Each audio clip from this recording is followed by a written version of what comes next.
Hi friends, welcome to Cybertech channel. അപ്പോൾ നമ്മൾ സംസാരിക്കാൻ പോകുന്നത് നിങ്ങളൊരു പുതിയ MI സ്റ്റിക്കോ അതല്ലെങ്കിൽ ഫയർ TV സ്റ്റിക്കോ അങ്ങനെ എന്തെങ്കിലും ഒരു ആൻഡ്രോയിഡ് സ്റ്റിക്ക് എടുക്കാൻ പോകുന്ന പ്ലാൻ ഉണ്ടെങ്കിൽ നിങ്ങൾ ഈ വീഡിയോ തുടർന്ന് കാണുക.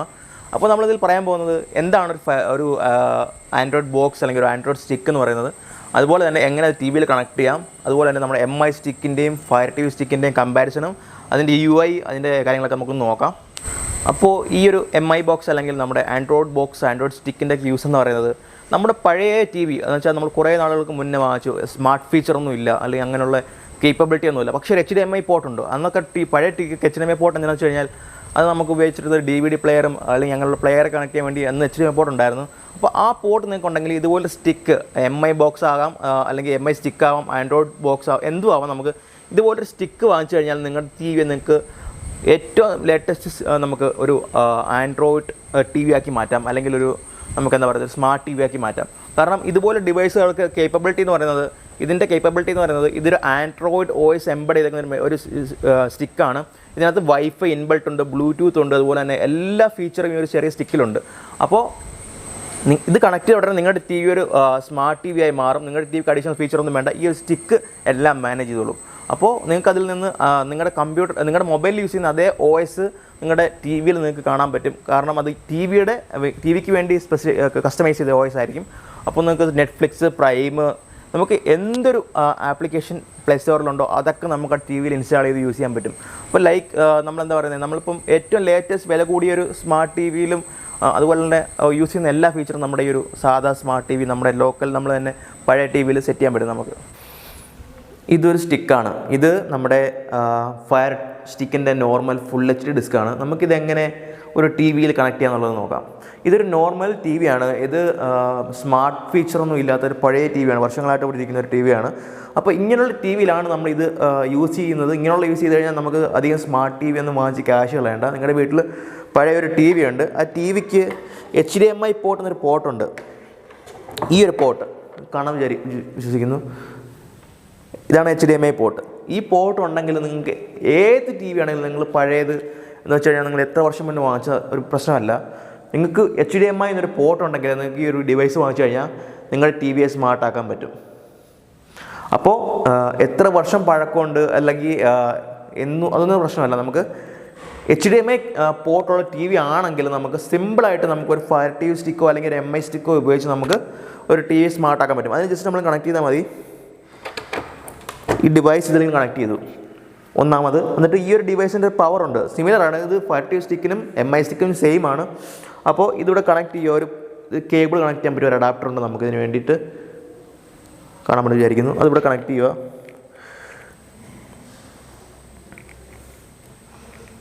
ഇത്രയും കണക്ട് ചെയ്തു. ഇനി നമ്മൾ കറണ്ടിൽ കണക്ട് ചെയ്ത് കഴിഞ്ഞാൽ നമ്മൾ ഇതുപോലെ HDMI പോർട്ടിൽ കണക്ട് ചെയ്ത് കഴിഞ്ഞാൽ അവിടെ നിന്നൊരു പവർ കേബിൾ എടുത്ത് കറണ്ടിൽ കൊടുത്തു കഴിഞ്ഞാൽ നമുക്ക് ഈ ഡിവൈസ് ഓൺ ആവും.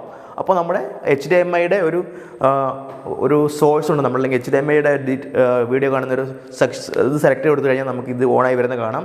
അപ്പോൾ നമ്മുടെ ഇമെയിൽ അഡ്രസ്സ് ഒക്കെ ആഡ് ചെയ്ത് കൊടുത്ത് നമ്മൾ അക്കൗണ്ട് സൈൻ ഇൻ ചെയ്ത് കഴിഞ്ഞാൽ നമുക്ക് ലൈവ് ഫയർ TV സ്റ്റിക്കിൻ്റെ ഹോം പേജിൽ എത്താൻ പറ്റും. അപ്പോൾ വളരെ സിമ്പിളാണ് ഈ ഒരു പഴയ TVയിൽ നമ്മളൊരു HDMI അല്ലെങ്കിൽ നമ്മുടെ ഈ ഒരു MI അല്ലെങ്കിൽ ഫയർ TV സ്റ്റിക്ക് കണക്ട് ചെയ്യുന്നത്. അപ്പോൾ ഇത് മനസ്സിലായെന്ന് വിചാരിക്കുന്നു. അപ്പോൾ ആദ്യം നമുക്ക് MI സ്റ്റിക്കിൻ്റെ ഫീച്ചേഴ്സ് നോക്കാം, അതുപോലെ സ്പെസിഫിക്കേഷൻസ് നോക്കാം.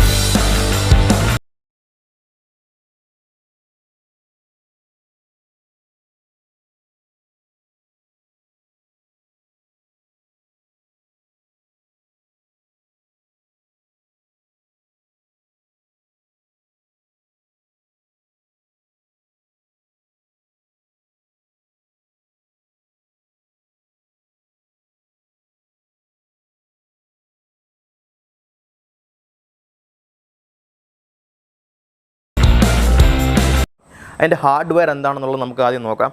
അപ്പോൾ ആദ്യം തന്നെ നമുക്ക് MIയുടെ പവർ ചെയ്യുന്നത് ഒരു ക്വാഡ് കോർ പ്രോസസ്സറാണ്. Cortex A53 എന്ന് പറയും, CPU ആണ്. അത് 4 കോർ വരുന്ന CPU ആണ്. അപ്പോൾ അതുപോലെ എൻ്റെ ഗ്രാഫിക്കൽ യൂണിറ്റ് എന്ന് പറയുന്നത് Mali 450യുടെ GPU ആണ് അതിന് വരുന്നത്. അതുപോലെ തന്നെ 1 GB ഓഫ് റാം വരുന്നുണ്ട്, 1 GB റാം വരുന്നുണ്ട്. റാൻഡം ആക്സസ് മെമ്മറി 1 GB ആണ്. അതുപോലെ തന്നെ 8 GB ആസ് യൂഷ്വൽ എല്ലാ ബോക്സിനും വരുന്നത് 8 GB ഇൻറ്റേർണൽ സ്റ്റോറേജ്. അവിടെ ആയിരിക്കും നമ്മൾ ഫയൽസൊക്കെ റൈറ്റ് ചെയ്യുന്നത്. റാം എന്ന് പറയുന്നത് നമുക്ക് ഒരു ആക്ടിവിറ്റി എപ്പോഴും നമ്മുടെ മെമ്മറിയിൽ ഇങ്ങനെ സ്റ്റോർ ചെയ്തപ്പോൾ എപ്പോഴും വെക്കാൻ വേണ്ടിയാണ് റാം യൂസ് ചെയ്യുന്നത്. അപ്പോൾ നമ്മൾ ഒരു ആൻഡ്രോയിഡ് ആപ്ലിക്കേഷൻ ഓപ്പൺ ചെയ്യുകയാണെങ്കിൽ അപ്പോൾ ആ റാമിലായിരിക്കും ലോഡ് ആവുന്നത്. പക്ഷേ ഇൻറ്റേർണൽ മെമ്മറി എന്ന് പറയുന്നത് 8 GB എന്ന് പറയുന്നത് നമ്മൾ റൈറ്റ് ചെയ്യുന്ന ഫയലുകളാണ്. അത് നമുക്ക് ഇപ്പം ഒരു പാട്ടൊക്കെ സെൻഡ് ചെയ്യാൻ പറ്റും, അല്ലെങ്കിൽ നമുക്ക് ആപ്ലിക്കേഷൻ ഇൻസ്റ്റാൾ ചെയ്യാൻ പറ്റും, സൈഡ് ലോഡ് ചെയ്യാൻ പറ്റും. അതാണ് ഈ ഒരു റാം എന്ന് പറയുന്നത്, റോം എന്ന് പറയുന്നത്. അപ്പോൾ നമുക്ക് അതിനകത്ത് വൈഫൈ വരുന്നത് 2.4 5 GHz ബാൻഡുള്ള വൈഫൈ ഈ ഒരു MI6 സപ്പോർട്ട് ചെയ്യുന്നുണ്ട്. അപ്പോൾ ബ്ലൂടൂത്ത് വരുന്നത് 4.2 ആണ് വരുന്നത്. ബ്ലൂടൂത്തിൻ്റെ കുറച്ച് പഴയ വെർഷനാണ്, 4.2 ആണ്. ആൻഡ് അതാണ് വരുന്നത്. മൈക്രോ USB സപ്പോർട്ടും ഉണ്ട്, അത് നമുക്ക് പവർ കണക്ട് ചെയ്യാനായിരിക്കും വരുന്നത്. അപ്പോൾ അതാണ് MI സ്റ്റിക്കിൻ്റെ ആദ്യത്തെ. നമുക്കിനി അടുത്തത് ആമസോൺ ഫയർ സ്റ്റിക്ക് നോക്കാം. ഇനി നമുക്ക് ആമസോൺ ഫയർ സ്റ്റിക്കിൻ്റെ നോക്കാം. അതിൽ പവർ ചെയ്യുന്നത് ആമസോൺ ഫയർ സ്റ്റിക്ക് ഒരു പവർ ചെയ്യുന്നത് 1.3 കോഡ് കോർ പ്രോസസ്സറാണ്. അതും കോഡ് കോറാണ്. എനിക്കത് കുറച്ച് പഴയ കോഡ് കോർ പ്രോസസ്സറാണ് അവർ യൂസ് ചെയ്യുന്നത്. കാരണം ഈ ഫയർ സ്റ്റിക്ക് ഇറങ്ങിയിട്ട് കുറേ നാളുകളായി, 2017 ആണെന്ന് തോന്നുന്നു. അന്ന് മുതൽ ഈ സെയിം ഡിവൈസാണ് അവർ വിൽക്കുന്നത്. അപ്പോൾ ആമസോൺ പവർ ചെയ്യുന്നത് 1.3 GHz കോഡ് കോർ പ്രോസസ്സറും അതുപോലെ മാലിയുടെ 450 GPU ആണ്. സെയിം ഗ്രാഫിക്കൽ പ്രോസസ്സർ യൂണിറ്റാണ് ഇതിനകത്തും വരുന്നത്. അപ്പോൾ അതിനും 8 GB ഓഫ് ഇൻറ്റേർണൽ മെമ്മറി ഉണ്ട്. നമുക്ക് ഫയൽസ് റൈറ്റ് ചെയ്യാൻ വേണ്ടി ഇൻറ്റേർണലായിട്ട് 8 GB മെമ്മറി ഉണ്ട്. നമുക്ക് യൂസ് ചെയ്യാൻ പറ്റുന്നത് രണ്ടിലും 5 GB താഴെ മാത്രമേ നമുക്ക് യൂസ് ചെയ്യാൻ പറ്റത്തുള്ളൂ. എന്ന് വെച്ചാൽ ഒരു മാക്സിമം 5 GB നമുക്ക് യൂസറിന് വേണ്ടിയുള്ള സ്റ്റോറേജ് കിട്ടും. പക്ഷേ ഈ MI ബോക്സ് എന്നല്ല വാങ്ങിച്ചതിൽ എനിക്ക് ആ ഒരു 5 GB എനിക്ക് യൂസ് ചെയ്യാൻ പറ്റുന്നുള്ളൂ. ബാക്കി അതിൻ്റെ വോയിസും കാര്യങ്ങളൊക്കെ ആയിരിക്കും ആ ഒരു 8 GB അത് വരുന്നത്. അപ്പോൾ അടുത്തത് there is no information about RAM. Fire സ്റ്റിക്കിൻ്റെ ഒരു പ്രത്യേകത എന്ന് പറയുന്നത് അതിൻ്റെ റാമിനെ കുറിച്ച് എവിടെയും അത് പറയുന്നില്ല. നമുക്കത് DRMൽ നോക്കാം എത്ര എന്നുള്ളത്. നമുക്കിപ്പോൾ തന്നെ അത് നമുക്ക് DRMൽ കയറിയിട്ട് ഫയർ സ്റ്റിക്കിൻ്റെ സ്പെക്ക് നോക്കാം. അപ്പോൾ അതുപോലെ തന്നെ അത് വരുന്നത് 4.1 ബ്ലൂടൂത്ത് ആണ്. അതിന് 4.1 ആണ് എൻ്റെ ബ്ലൂടൂത്ത് വെർഷൻ. നമ്മുടെ MI സ്റ്റിക്കൊക്കെ കുറച്ച് പഴയതാണ്. ഏറ്റവും നല്ല സ്ക്രീൻ കാസ്റ്റിംഗ് എക്സ്പീരിയൻസ് കിട്ടുന്നത് നമ്മുടെ MI സ്റ്റിക്ക് മാത്രമാണ്. കാരണം അത് ഇൻബിൽട്ട് ക്രോം കാസ്റ്റ് എനേബിൾഡ് ആണ്. പക്ഷേ ഫയർ സ്റ്റിക്കിൽ അതില്ല. അതൊരു സ്ക്രീൻ കാസ്റ്റിംഗ് എന്ന് പറയും ഫീച്ചറേ ഉള്ളൂ. അത് മിറർ കാസ്റ്റ് ആണ് അത് യൂസ് ചെയ്യുന്ന ടെക്നോളജി. അപ്പോൾ നിങ്ങൾ ഏറ്റവും കൂടുതൽ സ്ക്രീൻ കാസ്റ്റ് ചെയ്യുന്ന ഒരു വ്യക്തിയാണെങ്കിൽ, അല്ലെങ്കിൽ സ്ക്രീൻ കാസ്റ്റ് ചെയ്യാൻ ആഗ്രഹം ഉണ്ടെങ്കിൽ നിങ്ങളുടെ ഫോണിൽ നിന്നും അതായത് ഗൂഗിൾ ഫോട്ടോസിനൊക്കെ നമുക്ക് ഡയറക്റ്റ് നമ്മുടെ MI സ്റ്റിക്കിലൂടെ കാസ്റ്റ് ചെയ്യാൻ പറ്റും. അപ്പോൾ ക്രോം കാസ്റ്റിൻ്റെ ഒരു ഓപ്ഷൻ നിങ്ങൾ നോക്കുന്നുണ്ടെങ്കിൽ സ്ക്രീൻ കാസ്റ്റിംഗിൽ ഏറ്റവും ബെറ്റർ MI സ്റ്റിക്കാണ്. സ്ക്രീൻ കാസ്റ്റിംഗ് നിങ്ങൾക്ക് ഉദ്ദേശം ഉണ്ടെങ്കിൽ MI സ്റ്റിക്ക് തന്നെ എടുക്കുക, വേറെ നോക്കണ്ട. ഇനി ശ്രദ്ധിക്കേണ്ടത് MI ബോക്സിൻ്റെ OS എന്ന് പറയുന്നത് ഏറ്റവും ലേറ്റസ്റ്റ് ആയിട്ടുള്ള ആൻഡ്രോയിഡ് പൈ ആണ് വരുന്നത്. എന്ന് വെച്ച് കഴിഞ്ഞാൽ നമ്മൾ കുറച്ച് നാൾ വരെ മുന്നേ ഇറങ്ങിയ ഒരു ആൻഡ്രോയിഡ് പൈ നമ്മുടെ മൊബൈലിലൊക്കെ നമ്മൾ ഇപ്പോൾ യൂസ് ചെയ്യുന്നുള്ള ആൻഡ്രോയിഡ് പൈ ആണ്. പക്ഷേ നമ്മുടെ ഫയർ സ്റ്റിക്കിൻ്റെ OS നമുക്ക് ഒരിക്കലും അപ്ഡേറ്റ് ചെയ്യാൻ പറ്റത്തില്ല. അത് ആൻഡ്രോയിഡ് 5 ലോലിപോപ്പ് ആണ് അതിനകത്തുള്ളത്. കാരണം അത് കുറേ വർഷം പഴക്കമുണ്ട്. അവർക്ക് അതിനുള്ള അവരതൊന്നും അപ്ഡേറ്റ് ചെയ്യുന്നില്ല. ഞാനിപ്പോൾ ഒരു 2-3 വർഷമായിട്ട് അത് ഉപയോഗിക്കുന്നുണ്ട്. ഇതുവരെ അവരൊരു അപ്ഡേറ്റ് OSന് തന്നിട്ടില്ല. അത് സ്റ്റിൽ ആൻഡ്രോയിഡ് പൈ ആണ്. Compared to the OS MI സ്റ്റിക്കാണ് ഏറ്റവും ബെസ്റ്റ് OS ആണ്. പക്ഷേ അതിൻ്റെ കസ്റ്റമൈസേഷനിൽ ഏറ്റവും ബെസ്റ്റ് ഫയർ ടി സ്റ്റിക്ക് തന്നെയാണ്. കാരണം ഫയർ ടി സ്റ്റിക്കിൻ്റെ UI യൂസ് ചെയ്തിട്ടുള്ള ഒരാൾക്ക് പെട്ടെന്ന് ആൻഡ്രോയിഡ് ബോക്സിലോട്ട് മാറുമ്പോഴത്തേക്ക് വളരെ ഒരു ബുദ്ധിമുട്ട് തോന്നും. എനിക്കങ്ങനെ തോന്നിയിട്ടുണ്ട്. ഞാൻ ഇത്രയും നാളും ഫയർ ടി സ്റ്റിക്ക് യൂസ് ചെയ്തിട്ട് പെട്ടെന്ന് ആൻഡ്രോയിഡ് ബോക്സിലോട്ട് മാറിയപ്പോഴത്തേക്ക് ഒട്ടും ഇഷ്ടപ്പെട്ടില്ല ആൻഡ്രോയിഡ് ബോക്സിൻ്റെ UI.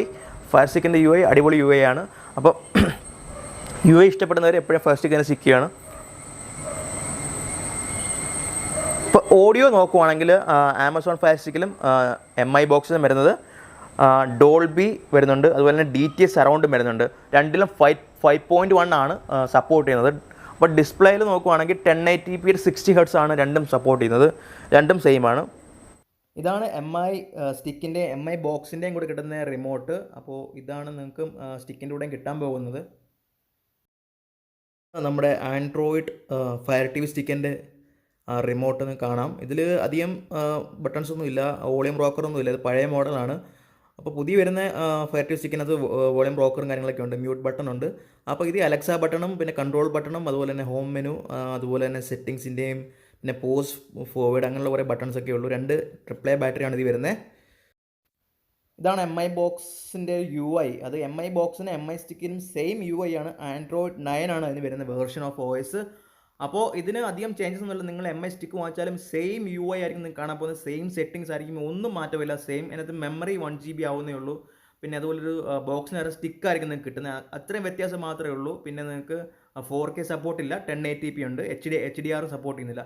ഇതൊക്കെയാണ് കുറച്ച് വ്യത്യാസം വരുന്നത്. ബാക്കിയൊക്കെ സെയിം ആയിരിക്കും. നിങ്ങൾക്ക് സെറ്റിങ്സ് കാണാം. ആൻഡ്രോയിഡ് പൈ ആണുള്ളത്. അതുപോലെ തന്നെ നമുക്ക് ഡിസ്പ്ലേയിൽ നോക്കാം. ഡിസ്പ്ലേയിൽ നമുക്ക് അപ് ടു 4K വരെ, എൻ്റെ 4K TV ആയിട്ട് സപ്പോർട്ട് ചെയ്യുന്നുണ്ട്. അപ്പം നിങ്ങളുടെ ടി വിയിൽ മാക്സിമം 1080p വരെ അത് സപ്പോർട്ട് ചെയ്യത്തുള്ളൂ. കാരണം സ്റ്റിക്ക് മാക്സിമം റെസൊല്യൂഷൻ സപ്പോർട്ട് ചെയ്യുന്നത് 1080p ആണ്. അപ്പം ഇതാണ് എൻ്റെ UI. നിങ്ങൾക്ക് കാണാം കമ്പയർ ടു ഫയർ സ്റ്റിക്ക്. ഇത് വേറൊരു ഡിവൈസ് ആൻഡ്രോയിഡ് 9 ആണ്. അതുപോലെ സ്റ്റോക്ക് UI ആണ്, സ്റ്റോക്ക് OS ആണ്. അപ്പോൾ അതിൻ്റെ വ്യത്യാസങ്ങളുണ്ട്.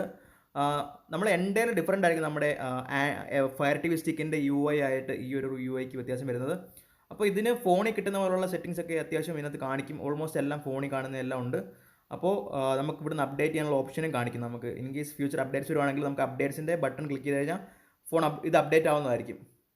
ഇതാണ് ഫയർ സ്റ്റിക്കിൻ്റെ നോർമൽ ഫുൾ HD UI. അപ്പോൾ നിങ്ങൾക്ക് കാണാൻ ഏറ്റവും മേളിൽ ഇതിൻ്റെ UI വളരെ ഈസിയാണ്. നമുക്ക് കുറേ ആപ്പ് എടുക്കാനാണെങ്കിലും കുറേ ലേറ്റസ്റ്റ് മൂവി വന്നതൊക്കെ പെട്ടെന്ന് അറിയാൻ പറ്റും. കണ്ടില്ലേ നിങ്ങൾക്ക്? ഇതാണ് ഞാൻ ഈ UI ഏറ്റവും ഇഷ്ടപ്പെടുന്നത്. കാരണം നമുക്ക് ഏറ്റവും ലേറ്റസ്റ്റ് മൂവിയൊക്കെ വന്നു കഴിഞ്ഞാൽ നമുക്ക് ഇവിടെ തന്നെ അറിയാൻ പറ്റും. നമ്മളൊരു ആപ്പും ഓപ്പൺ ചെയ്ത് നോക്കേണ്ടി വരുന്നില്ല. അതുപോലെ തന്നെ ആപ്പുകളൊക്കെ നമുക്ക് ഈസി ആക്സസ് കൊണ്ട് വിടുന്നു. അപ്പോൾ റീസെൻ്റായിട്ട് യൂസ് ചെയ്യുന്ന ആപ്പൊക്കെ ഇവിടെ നമുക്ക് എടുക്കാൻ പറ്റും. അതുപോലെ തന്നെ അതിൻ്റെ സെറ്റിങ്സ് ഒക്കെ ഏറ്റവും ലേറ്റസ്റ്റ് മൂവീസൊക്കെ നമുക്ക് ലിസ്റ്റ് ചെയ്യാൻ കണ്ടില്ല, ഇങ്ങനെ നമുക്ക് ചെക്ക് ചെയ്യാൻ പറ്റും ഇവിടുന്ന് പെട്ടെന്ന് തന്നെ. അതുകൊണ്ട് തന്നെയാണ് ഞാൻ ഈ ഒരു ഇതിനെ എനിക്ക് ഏറ്റവും ഫേവറേറ്റ് എന്ന് പറയുന്നത്. അപ്പോൾ അതുപോലെ തന്നെ നമുക്ക് സെറ്റിങ്സ് നോക്കാം. നമുക്ക് ഇതിൻ്റെ ആപ്പ് സ്റ്റോർ ലിമിറ്റഡ് ആണ്. നമുക്ക് MI സ്റ്റിക്ക് പോലെ പ്ലേ സ്റ്റോർ അവൈലബിൾ അല്ല. ഇതിൻ്റെ ആമസോണിൻ്റെ ആപ്പ് സ്റ്റോറാണ്. അതുകൊണ്ട് ആപ്പുകളുടെ എണ്ണം വളരെ കുറവാണ്. അത് നിങ്ങളത് മനസ്സിലാക്കണം. ഏറ്റവും കൂടുതൽ ആപ്പ് കിട്ടുന്നത് MI സ്റ്റിക്കിൽ തന്നെയാണ്. അപ്പോൾ ഡിസ്പ്ലേ, സൗണ്ട്, അങ്ങനെ കുറേ സെറ്റിങ്സ് ഇവിടെ ഉണ്ട്. അപ്പോൾ നമുക്ക് ഫയർ TV നോക്കാം.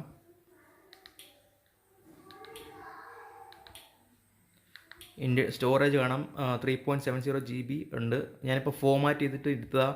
അപ്പോൾ എനിക്ക് ആകെ കിട്ടുന്ന എത്രയും മെമ്മറിയാണ്. എന്നിട്ട് ഞാൻ കുറച്ച് ആപ്പ് ഇൻസ്റ്റാൾ ചെയ്തിട്ടുണ്ട്. നല്ലൊരു 4 GB വരെ മാക്സിമം എനിക്ക് കിട്ടിയുള്ളൂ. കറണ്ട് വെർഷൻ ഉണ്ടോ? OS 5 ആണെന്ന് വെച്ചാൽ ലോലിപോപ്പ് ആണ്. ഇപ്പോഴും ഒരു മാറ്റമില്ല. അതിനകത്ത് ലേറ്റസ്റ്റ് അപ്ഡേറ്റ് ഒന്നും വന്നിട്ടില്ല. അപ്പോൾ ഇതൊക്കെയാണ് ഈ ഒരു ഇതിൽ പറയാനുള്ളത്. മെമ്മറിയും കുറവാണ്, പെർഫോമൻസ് ഒക്കെ വളരെ കുറവായി. ഇപ്പം കുറച്ച് കഴിഞ്ഞപ്പോഴത്തേക്ക് ഭയങ്കര സ്ലോ ആയിട്ടുണ്ട് ഫുൾ സിസ്റ്റം. അപ്പോൾ ഗൈസ് നമുക്കൊരു കൺക്ലൂഷനിലെത്താം ഏതാണ് ബെസ്റ്റ്. അപ്പം ഞാൻ പറയും എൻ്റെ ഒരു പേഴ്സണൽ ഫേവറേറ്റ് എനിക്ക് ഫയർ സ്റ്റിക്ക് തന്നെയാണ് ഏറ്റവും ബെസ്റ്റായിട്ട് തോന്നിയിട്ടുള്ളത്. കാരണം അതിൻ്റെ UI അവർ കസ്റ്റമൈസ് ചെയ്തെങ്കിൽ UI എനിക്ക് വളരെ ഇഷ്ടമാണ്. കാരണം അതൊരു ഞാൻ നേരത്തെ മുതൽ ഉപയോഗിക്കുന്നുണ്ടായിരിക്കും എനിക്കത് ഇഷ്ടപ്പെടുന്നത്. കാരണം വർഷങ്ങളായിട്ട് ഞാൻ ഈ ഫയർ സ്റ്റിക്ക് യൂസ് ചെയ്യുന്നുണ്ട്. പക്ഷേ ഇപ്പം വന്ന MI ബോക്സിൽ നിന്നെല്ലാം വാങ്ങിച്ചിട്ടുണ്ടായിരുന്നു ഞാൻ. അത് എനിക്ക് എൻ്റെ UI പെട്ടെന്ന് കണ്ടപ്പോൾ എനിക്ക് ഇഷ്ടപ്പെട്ടില്ല. കാരണം ഞാൻ ആൻഡ്രോയിഡ് TVയുടെ UI അത്ര ഒരു ഫേവറേറ്റ് അല്ല. കാരണം അത് എനിക്ക് ഇഷ്ടപ്പെടുന്നില്ല. പക്ഷേ നിങ്ങളൊരു പുതിയ യൂസറാണ്, അല്ലെങ്കിൽ നിങ്ങൾക്ക് അത് ഇഷ്ടമാണെങ്കിൽ നിങ്ങൾക്ക് ഏറ്റവും ബെസ്റ്റ് MI സ്റ്റിക്ക് ആയിരിക്കും. കാരണം അതിന് വിലക്കുറവ് 2799 രൂപയാണ് എൻ്റെ റേറ്റ് വരുന്നത്. അതുപോലെ തന്നെ ഫയർ സ്റ്റിക്ക് എടുക്കണമെങ്കിൽ 4000 രൂപ നിങ്ങൾക്ക് കൊടുക്കേണ്ടി വരും. അപ്പം പ്രൈസ് വൈസ് ആണെങ്കിലും സ്പെക്ക് വൈസ് ആണെങ്കിലും ഏറ്റവും ബെസ്റ്റ് MI സ്റ്റിക്ക് തന്നെയാണ്. അപ്പം ഗോ ഫോർ MI സ്റ്റിക്ക് എന്നേ ഞാൻ പറയുള്ളൂ. അപ്പോൾ അതാണ് ഇന്നത്തെ എൻ്റെ ഈ ഒരു ഫൈനൽ വേർഡിക്റ്റ് എന്ന് പറയുന്നത്. അപ്പോൾ താങ്ക്സ് ഫോർ വാച്ചിങ്. എൻ്റെ ചാനൽ സബ്സ്ക്രൈബ് ചെയ്ത് സപ്പോർട്ട് ചെയ്യണം. Thanks for